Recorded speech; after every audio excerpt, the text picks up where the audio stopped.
Hi, it's Grandpa from Grammy and Grandpa Read, and today's book is Boo to You, Winnie the Pooh. It's adapted by Bruce Talkington and illustrated by Robbin Cuddy. He is like Winnie the Pooh. I do too. Once each year, as October breezes puff and bluster, there comes a most particular and most peculiar night, when the dark grows a little more so, and the trees jitter and rattle their leaves until they chatter like frightened teeth. And on this particular and peculiar night, at the house of Winnie the Pooh, the bear has seated in the middle of his floor dressed as a giant bee and pouring the contents of a large crock of honey into his mouth. Practicing for Halloween, he chuckled, between gulps. Though I'm not fond of tricking, I do enjoy treating, especially of myself. Just as Pooh was savoring the last small smackerel of sweetness, a creature in baggy pajamas with a skeleton painted on them pounced Pooh, and the two of them went rolling across the floor in a tangle. "Not late, am I, buddy boy?" hooted Tigger, for of course that is who the bouncer was.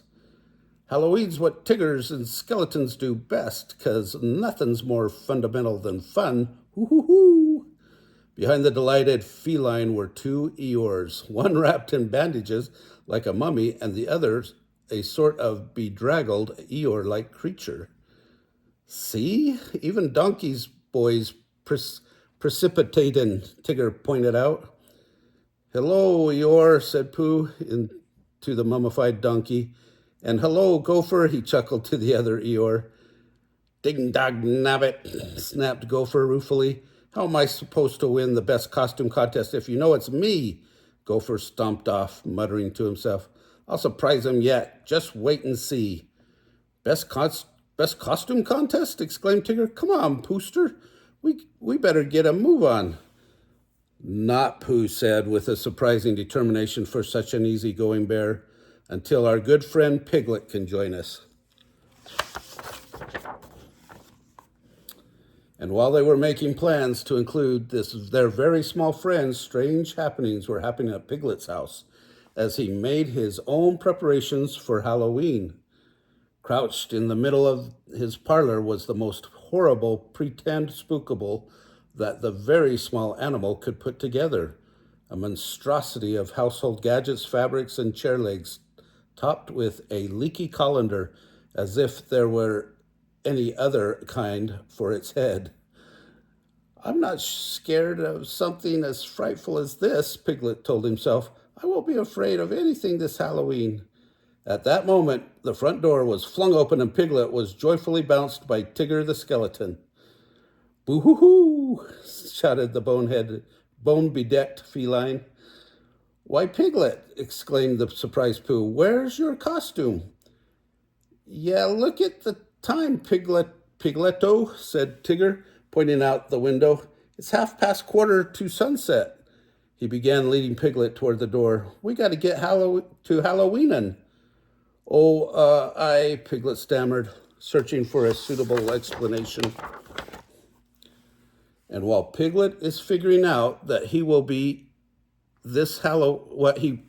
what he will be this Halloween, announced Pooh, "I think I should try out my costume by being all the bee I can be and tricking a small smackerel of something sweet from our friends at the honey tree."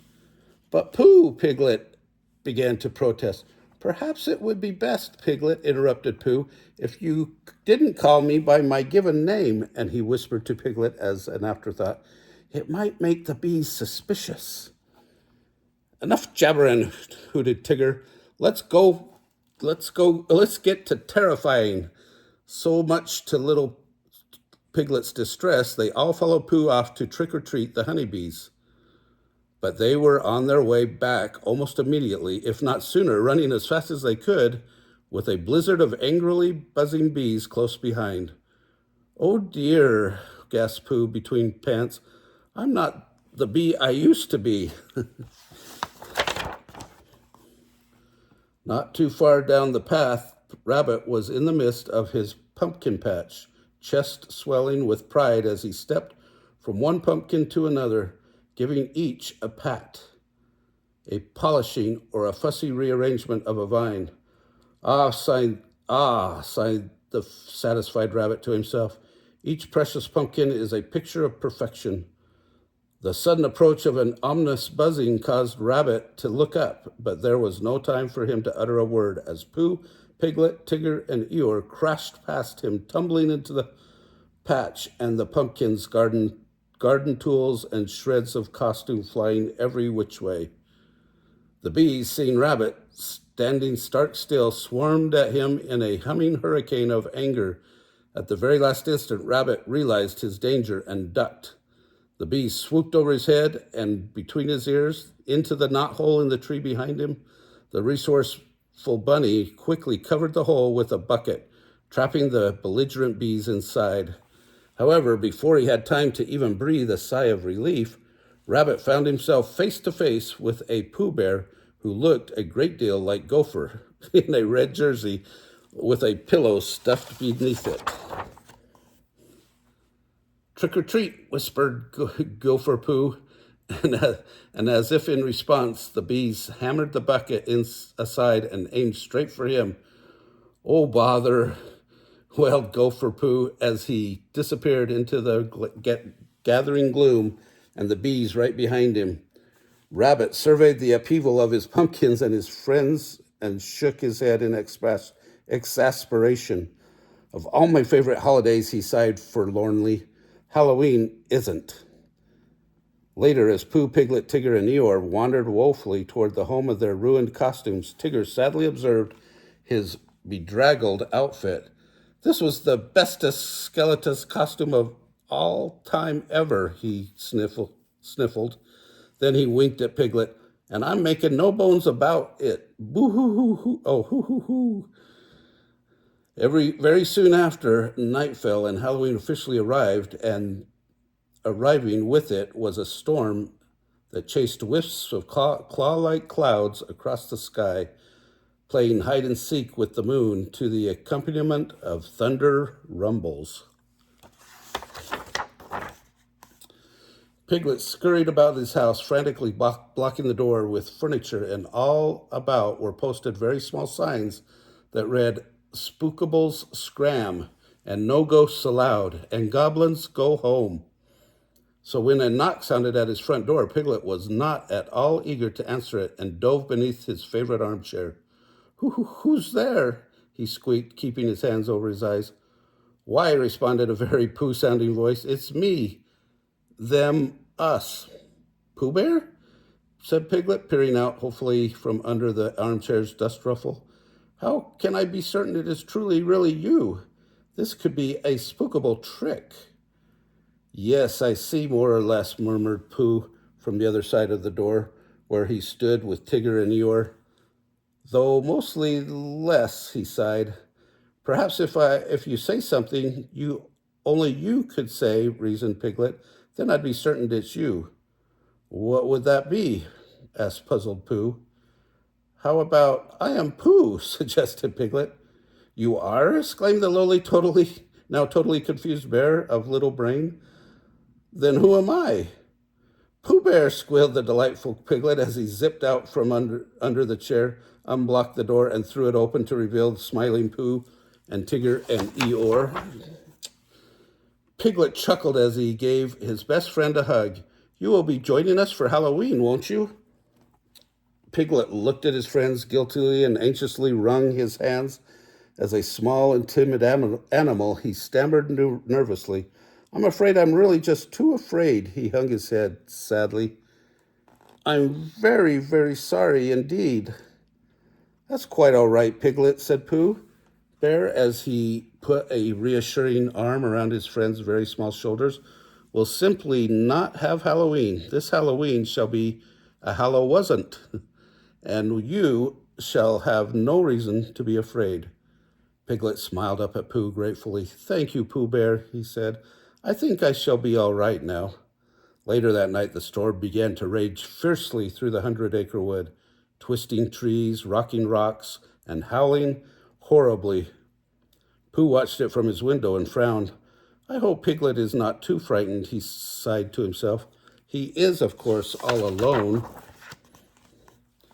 Pooh turned and thoughtfully gazed out of his window. I suspect something should be done. He frowned even more deeply. But what? Scrunching his eyes together as tightly as they would go, Pooh concentrated fiercely. Think, think, think, he muttered, and to no one's greater surprise than Pooh's he did just that. Why, said Pooh when the thought hit him, just because Piglet can't have Halloween with us, there's no reason we can't have Hallow-wasn't with him. At Tigger's house, the fearless feline was putting the finishing touches on a ghost costume. When he was done, he shook his head sadly.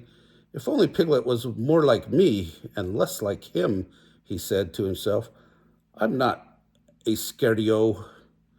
At that moment, Tigger's front door creaked open and to reveal two sheet-shrouded figures on his doorstep.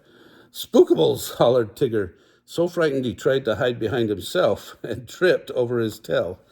The Spookables removed their sheets, and Pooh and Eeyore grinned down at the sprawled Tigger, who instantly bounced back to his feet.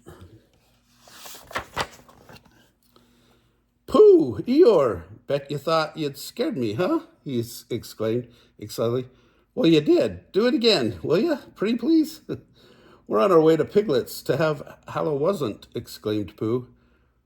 Would you care to join us?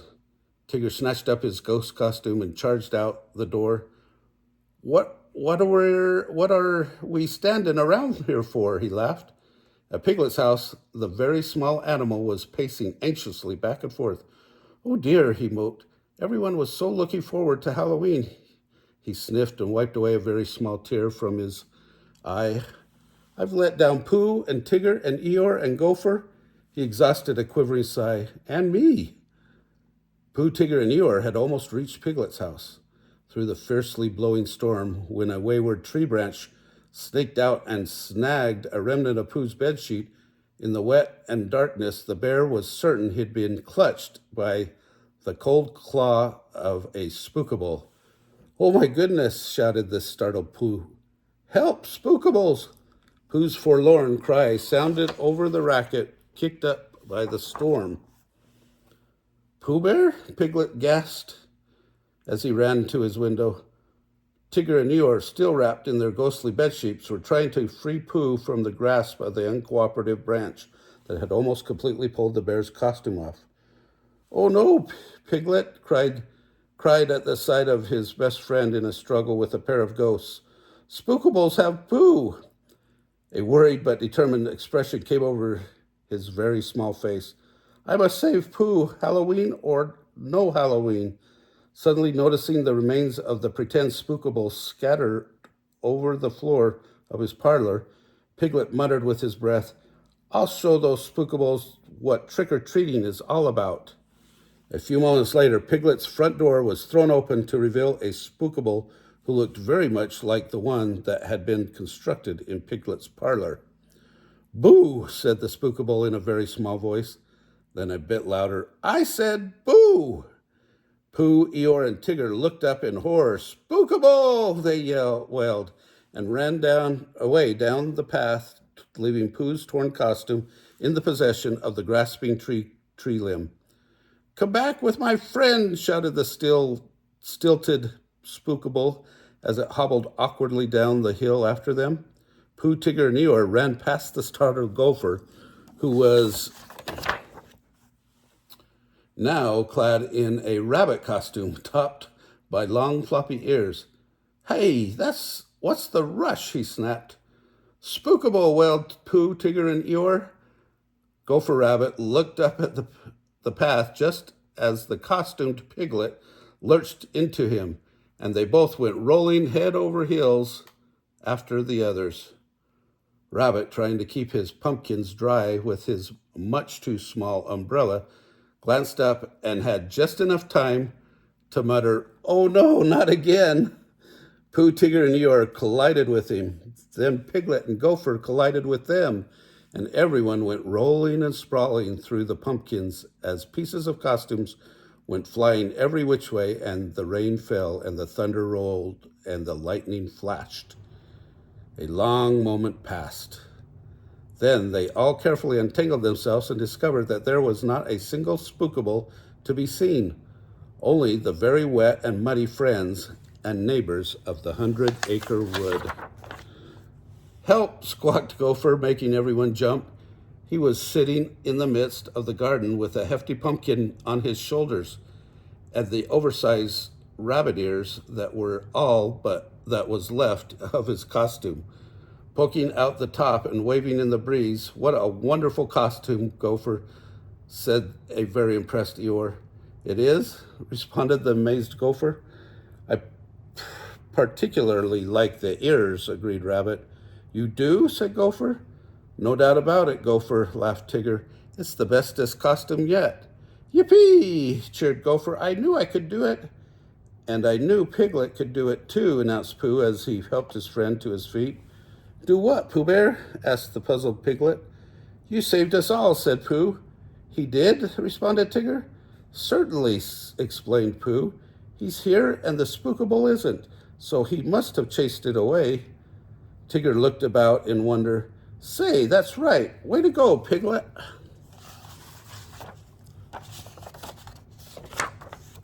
All Piglet's friends gathered around him and shook his very small hand as he puffed up with pride. "Wait half a second, Piglet," said Tigger. "You never did figure out what you're going to be for Halloween." "Oh, but I have," smiled Piglet shyly. "I've decided to go as Pooh's very best and very bravest friend." "And that," said Pooh, smiling down at Piglet, "is the thing I'd most like you to be." Oh, those animals in the 100-acre woods, they have some fun and adventures. Well, if you like this story, smash the like button down below, give us a big thumbs up, subscribe to our channel, and watch the playlist for Disney and the playlist for Halloween.